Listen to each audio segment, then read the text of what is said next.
जैसे कुछ लोग सुबह उठते हैं ना, प्लान बनाते हैं कि आज 13 घंटा पढ़ेंगे, उस दिन खाक पढ़ाई नहीं होगी कि 3 महीने में पूरी एनसीईआरटी खत्म, पता लगा 3 साल बीत गए। तो बहुत लोग आगे बताते हैं कि सर हमारी भैंस चोरी हो गई थी तो 10 दिन पढ़ाई नहीं हुई सर। लाइब्रेरी में तुम एक पेन गिरा दो, तुरंत चारों तरफ लोग देखने लगे। वहाँ तुम हल्का सा फोन उठा लो, बस हेलो, सब पलट गए, क्योंकि सब इसी में बैठे कि कोई डिस्टर्ब कर दे। तुम हल्का सा कह दो शेर 50 आवाज तक कहाँ, अरे वे किताब में कहीं नहीं। हिंदुस्तान के सारे माँ बाप से अपील करता हूँ, हम 8 घंटे यहीं पढ़ा के आपके बच्चे के दिमाग से संसार निकाल बाहर फेंक देंगे, और साल भर बाद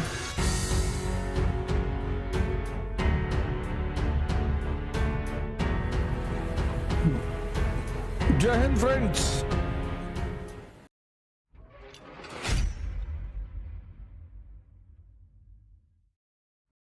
जैसे कुछ लोग सुबह उठते हैं ना, प्लान बनाते हैं कि आज 13 घंटा पढ़ेंगे, उस दिन खाक पढ़ाई नहीं होगी। मन के कुछ नेचरों को तुम समझो, इसका नेचर है बड़ा बना के खुश कर देना कि 3 महीने में पूरी एनसीईआरटी खत्म, पता लगा 3 साल बीत गए। तुम छोटा टारगेट बनाओ, सुबह उठो 2 घंटे का, ये तुमको कहेगा बस, हाँ तुमको बस 2 घंटा।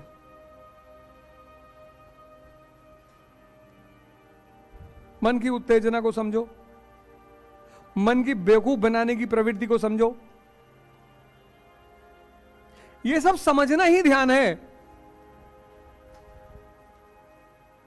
किसी को फर्जी खुश करने में क्या जाता है?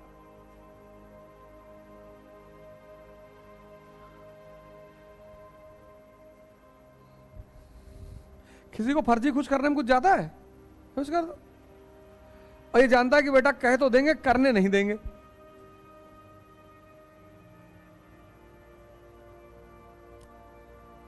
तुम बहुत ईमानदारी से अगर अपने जीवन का मूल्यांकन करो तो तुम बाहर किसी आदमी से परेशान नहीं हो।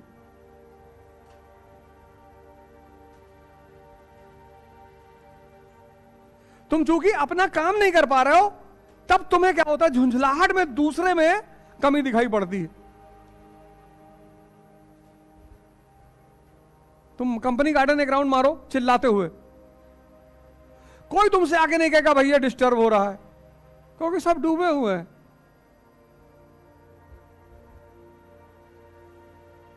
जहां डूबे हो वहां कोई डिस्टर्बेंस नहीं। एक दिन ट्राई करके देखो, एक राउंड 3 किलोमीटर का एक राउंड है, एक दिन 2 आदमी चिल्लाओ, वॉक करते हो खूब तेज तेज चिल्लाओ, और जहां 2 पेयर बैठा वहां थोड़ा पीछे हटके चिल्लाओ, हर हर महादेव, हर हर कोई तुमसे आगे नहीं कहेगा भैया डिस्टर्ब हो रहा है। भैया भैया एक्सक्यूज मी भैया, प्रेम कर रहे हैं।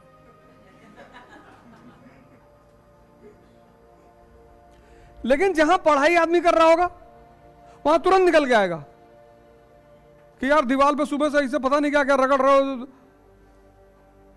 कंसंट्रेशन नहीं बन पा रहा, मन ही नहीं लग रहा है।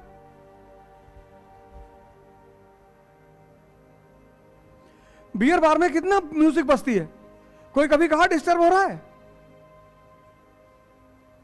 मस्त। लाइब्रेरी में तुम एक पेन गिरा दो, तुरंत चारों तरफ लोग देखने लगे।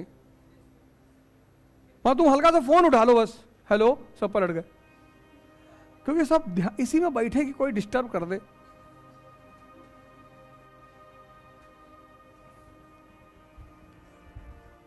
बियर बार में इतनी आवाज में लोग आपस में बात करते रहते हैं, कोई डिस्टरबेंस नहीं, आराम से।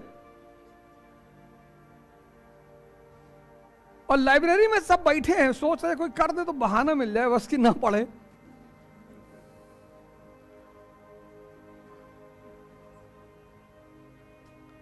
तुम हल्का सा कह दो शेर 50 आवाज तक कहां, अरे वे किताब में कहीं नहीं।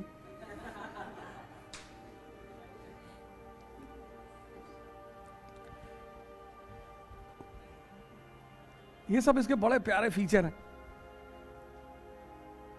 तुम्हारे मन में ये मैं क्यों तुम लोगों से बार बार ध्यान करने के लिए कह रहा हूं, हालांकि इस बात के लिए मुझे बहुत गाली पड़ती, बहुत, अरे बहुत गाली। तुम गाली कौन दे रहा?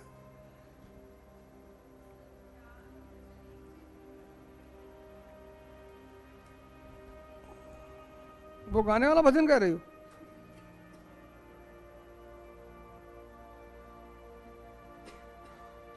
कल जो हम लोगों ने किया था वो भजन था, लेकिन भजन को डिफाइन, बस सांस को पकड़ने की प्रक्रिया को हम व्यवहारिक तौर पे भजन कहते हैं,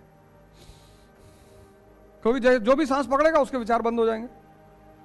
विचार बंद करने का एक ही तरीका, सांस पकड़ लो। इसलिए सुई हुई जब लगती है तो आदमी सांस रोक लेता है।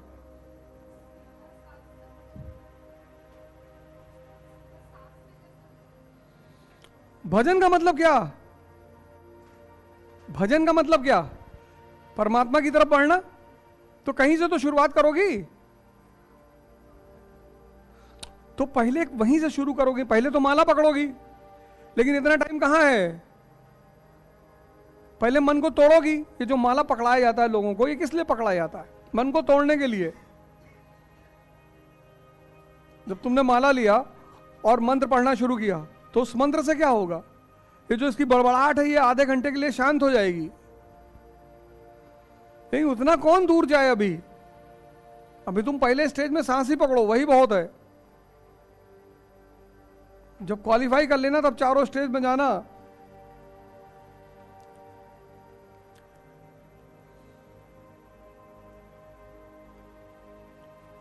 तो जिनके भी मन में ये संसार चल रहा है, संसार, उसके मन में बीएल ग्रोवर कभी नहीं चलेगी।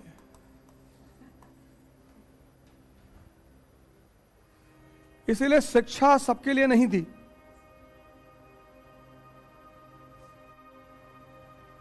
ये दोनों पैरेलली कभी चल ही नहीं सकता, पॉसिबिलिटी ही नहीं है ही नहीं।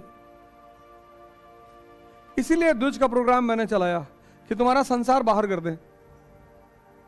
इस द्विज का प्रोग्राम का जो मेन उद्देश्य है, अब तो खैर सारी यूनिवर्सिटियों के एग्जाम्स वगैरह खत्म हो रहे हैं, तो श्रीथार्थ का ये जो प्रोग्राम है द्विज, 8 से 10:30 तुम्हारा जीएस, 11 से 12:30 1:30 न्यूज़पेपर, और 2 बजे से 4:30 होमवर्क।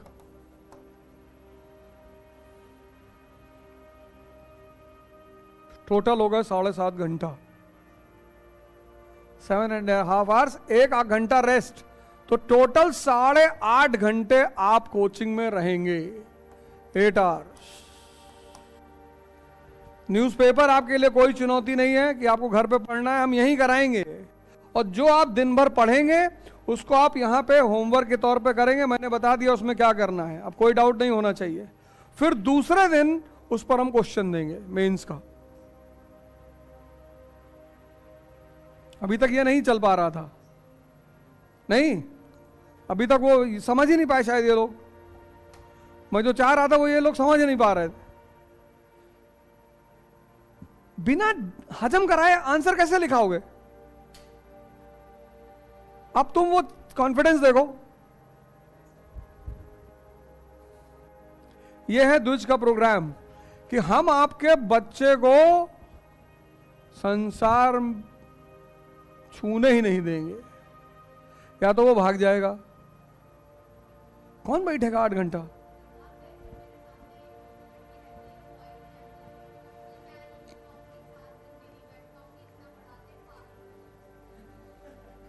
अरे तो पागल ही तो करना है, पागल ही तो करना, और करना क्या है?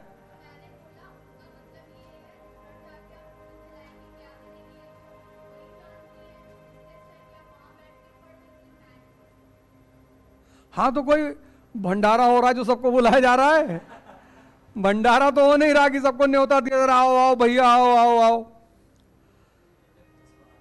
यहां तो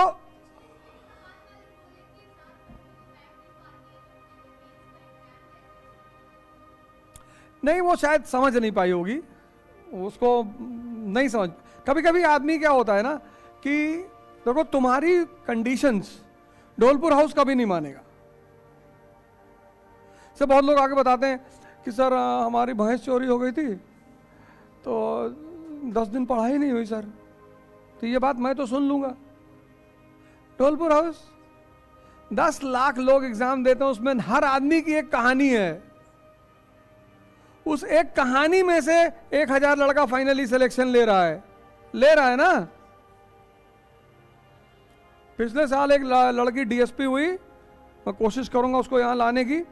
उसके फादर की डेथ हो गई, उसके भाई की डेथ हो गई। भाई की डेथ हो गई तो रिश्तेदारों ने कहा कि इसको इलेक्ट्रिक उसमें कर दो। कहा किसके पास टाइम है भाई। हिंदुओं के यहां जो आदमी आंख देता है उसको 13 दिन तक बैठे रहना पड़ता है एक जगह, वो कहीं जा नहीं सकता। तो सब रिश्तेदारों ने कहा कि नहीं भैया हम तो नहीं दे पाएंगे। वो लड़की थी सिर्फ, यंग भाई की डेथ हो गई, सारे रिश्तेदार बैकफुट हो गए कि भैया कौन देगा। कहा इसको इलेक्ट्रिक वाले में जला दो, 13 दिन कौन बैठेगा। और सौभाग्य देखो, दुर्भाग्य भाई मर गया और घोर अंधेरा छा गया उस लड़की के सामने, और वो लड़की डीएसपी हो गई यूपी में। और भाग के सारे रिश्तेदार फिर आ गए।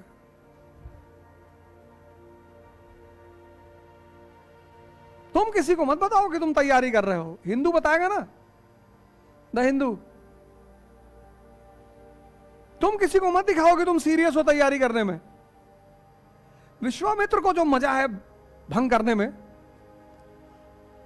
अब स्त्री चल रही सड़क पे, बहुत लोग उसे देख रहे हैं, वो नहीं बात करना चाहती, गाली देती अलग से।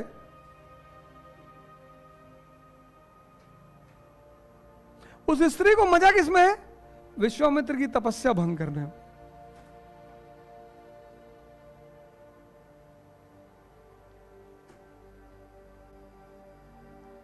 कभी कभी कुछ लोग कुछ बातों को समझ नहीं पाते। जैसे ये एग्जामिनेशन मेहनत का है, 8 घंटा तुम्हें पढ़ना है पर डे, वो हम तुम्हें कोचिंग में पढ़ाएंगे, यही तो। अब मई का 1 महीना खत्म हो रहा है, सारे यूनिवर्सिटी कॉलेज में एग्जाम खत्म। तो मैं हिंदुस्तान के सारे अभिभावकों को से कह रहा हूं, पेरेंट्स से, कि वो आए श्री यथार्थ इलाहाबाद और इस पूरे प्रक्रिया को समझें कि श्री यथार्थ क्या कर रहा है। और सौभाग्य से तुम देखो क्लास में ये कर्नाटका से, मतलब पहली बार कोई लड़का कर्नाटका से इलाहाबाद पढ़ने आया होगा। भैया कर्नाटका से आप चलोगे तो सबसे पहले तुमको पड़ेगा हैदराबाद, वहां एक से एक कोचिंग है। हैदराबाद में नहीं करना चाहते हो तो पुणे, और पुणे में भी कोचिंग नहीं करना चाहते हो तो दिल्ली। हम तो सोचते हैं कि सचिन के माँ बाप क्या सोचे होंगे जब ये कहे होंगे हम इलाहाबाद पढ़ने जा रहे हैं।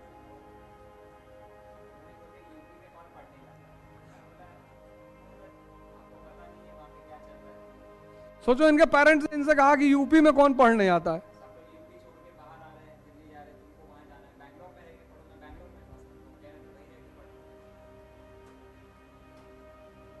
सोचो, तूने देखा होगा पहले दिन से मैंने एक बड़ा गलत स्टैंड ले रखा था कि किसी को कोई अपीज नहीं करेगा। शुरू में लोग आए कैसे पढ़े, निकल, नहीं कैसे निकल, बाहर निकल। यहाँ का लड़का का अलग मेंटेलिटी का लड़का ना, ये नहीं है पेपरवा में वो स्पोर्ट्स वाला नहीं पढ़ाए, नहीं स्पोर्ट्स पढ़ाएंगे वे, नहीं बाकी तो ठीक था, स्पोर्ट्स नहीं पढ़ाए। वो जो ऐड निकलता है जवानी पुनः प्राप्त करे, वो उसके बारे में कुछ नहीं बता रहे थे, वो भी तो पेपर में ही है।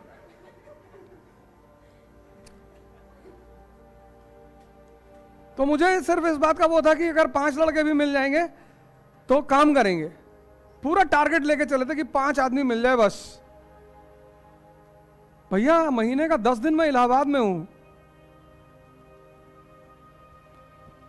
महीने में 10 दिन मैं हर महीने इलाहाबाद में हूं।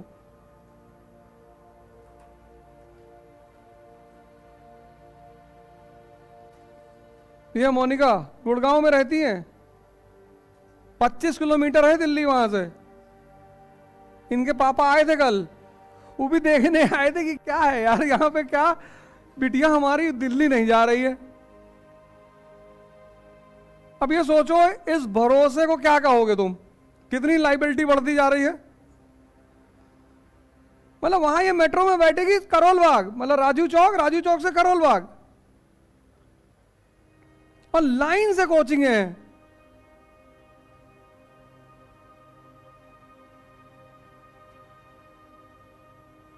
मतलब कोई आदमी देखे तो कहे कि दिमाग उमाग खराब है तुम्हारा। तो जब तुम पहला कोई स्टेप लेते हो तो सिर्फ 5 लोग, बुद्ध के साथ पहले कितने लोग जुड़े, 5। और सोचो आज तक कार्मा बना हुआ है। तो इतना बड़ा काम ऐसे थोड़ी शुरू कर दिया। तो मैं मान के चला था कि 5 लोग आ जाएंगे, तो एक को यहां बैठाऊंगा, एक को बीच में, एक को उस कोने में, एक सबसे अंत में। 50-60 डमी खरीद लाएंगे, बैठा देंगे।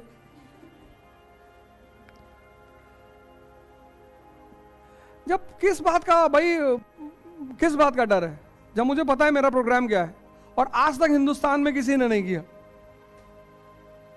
अगर हम चाहें ना तो इस बिल्डिंग को आधे टाइम के लिए किराए पे दे दें, सिर्फ आधे टाइम के किराए पे दे दें, मतलब दोपहर का टाइम के बाद, तो हमें 70-80 हजार रुपए मिलेगा इसका, हमारा किराया कम हो जाएगा।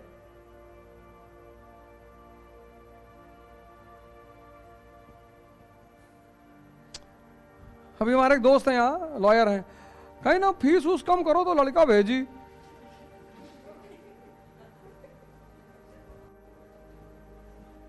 हम कहें तू ना भेजो, तू से कहने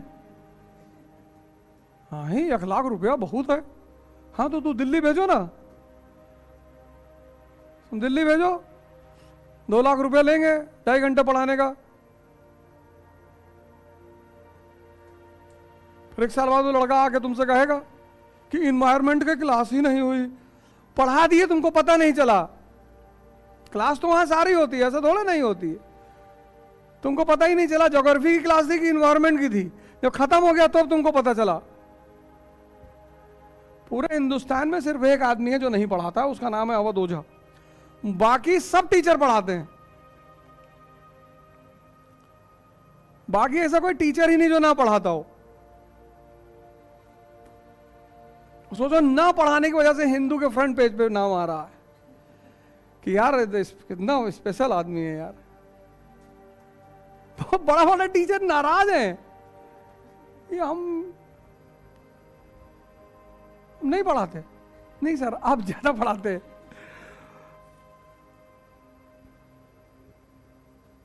काशी में एक से एक ब्राह्मण थे, किसी का नाम थोड़ी हुआ, कबीर का हुआ, जुलाहा, ये तो परमात्मा का काम है ना। काशी में एक से एक ब्राह्मण रहे होंगे कबीर के जमाने में, कोई किसी का नाम जानता है? एक से एक मौलाना रहे होंगे। अब भगवान का आशीर्वाद है,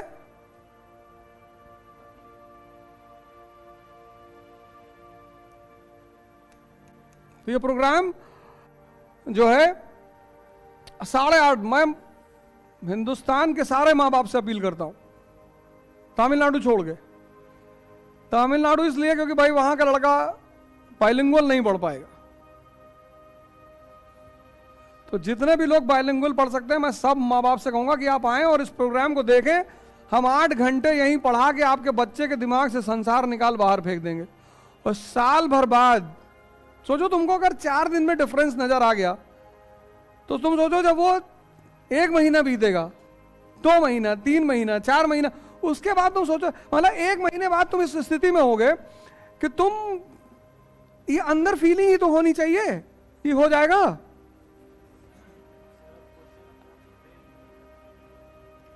अब सोचो तुम क्वेश्चन खुद से फ्रेम कर ले रहे हो। तो ये एकदम नया प्रोग्राम है हिंदुस्तान में, और इस साल सिर्फ 1 लाख रुपए फीस है। यही इस प्रोग्राम की खासियत है। और जिस दिन इस प्रोग्राम ने फ्रंट पेज पे फोटो लगाई, देखो यहां किसी टॉपर की फोटो नहीं लगी, जरूरत ही नहीं है। नहीं मानी, अरे देखो, जब कोई, देखो जहां तुम भीड़ में जाती हो, भीड़ पता है क्या सांत्वना देती है कि यार इतने लोग पागल नहीं होंगे। अब जैसा मानो कहीं तुम गई, वहां 250 लोग बैठे, तो तुम्हें एक रिलैक्समेंट मिल जाएगी, ठीक है यार 250 लोग बैठे हुए कोई बात नहीं। तुम अपनी बात कर रहे हो, यहाँ पे एक धीरेन्द्र लड़का काम करता है, वो दिल्ली में नौकरी करता था, तो मैंने उसको बुलाया एक दिन, यहीं का है बांदा का, चित्रकूट का, तो मैंने उसको बुलाया, मैंने कहा धीरेन्द्र इलाहाबाद चले जाओ। उसकी 3 बेटियां हैं। उसने कहा क्यों भैया?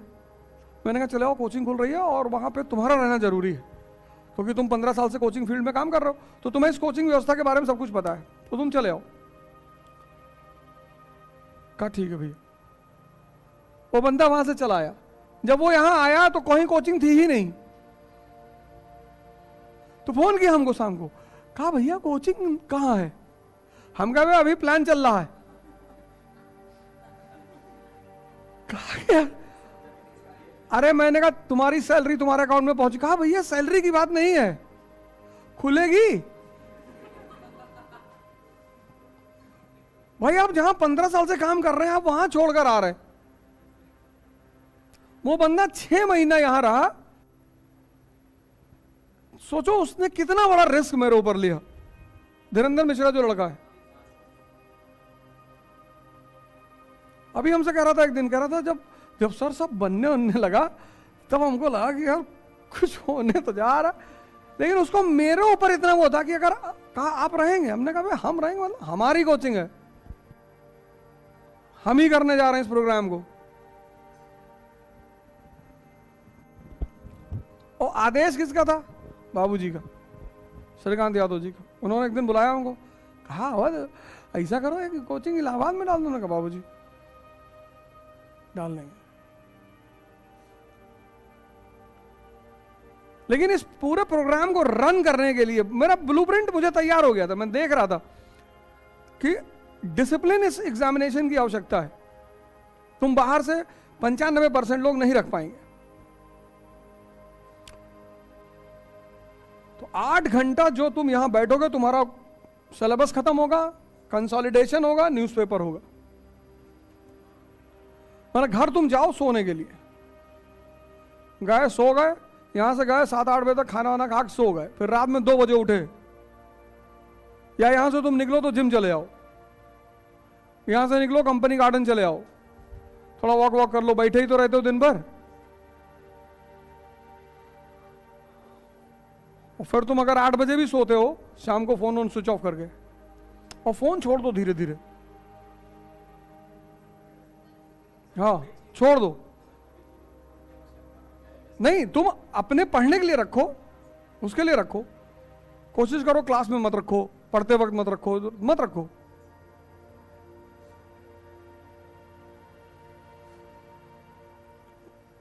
तो अभी चूंकि मैं सोच रहा था, अभी बहुत लोग मेरे टच में हैं जो एग्जाम चल रहा था और बहुत सारी बातें, लेकिन मैं पेरेंट्स से कह रहा हूं, मैं बच्चों को तो बुला ही रहा हूं, मैं पेरेंट्स को बुला रहा हूं कि पेरेंट्स आए, और अगर उनको कभी भी लगेगा कि अरे यार हमारा बच्चा तो यहाँ परेशान हो गया, उसकी तैयारी नहीं हो पाई, तो सारी जिम्मेदारी मैं लूंगा।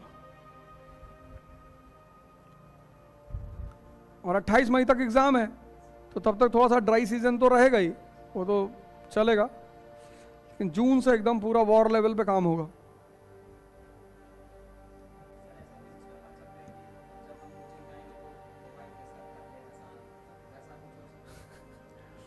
नहीं, मैं एक लैंडलाइन फोन लगवा दे रहा हूं, किसी के घर से फोन आता है, आप वो नंबर दे दो, तो वो 8 घंटे अगर आपके घर से फोन आएगा तो आपको बता दिया जाएगा।